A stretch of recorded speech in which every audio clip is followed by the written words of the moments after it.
As you can see here, everything in this room is videotaped and audio taped. Okay. Ever been interviewed in a room like this by the police before? I have never been interviewed by the police. We have so much, we feel so much for these families and what they've gone through.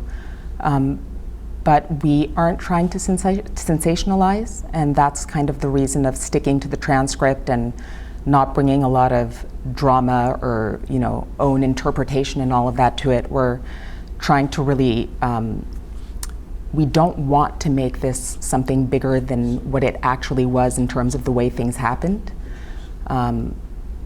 What we were hoping to do is create an empathic space where this material could be dealt with, and to help us all reflect on the endemic misogyny right now that exists in our culture, the sexualized culture we live in, and hopefully see what we can do so that as a society, these things aren't perpetuated and that no more families suffer from it. But we really were coming from a place and are coming from a place of empathy in the way that we are presenting it, and in the way that we as actors and the drummer Lynette and the whole production are dealing with the material. We're very careful with it.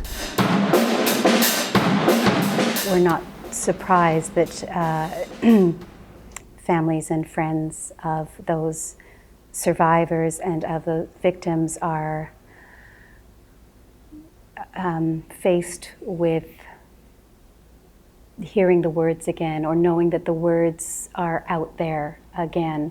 But as Kim so beautifully put it, our intention is I believe, good, and is with heart and with empathy and delicacy and sensitivity. Russell, I appreciate you coming in. An investigation like this, I'm sure you can appreciate it's been big news.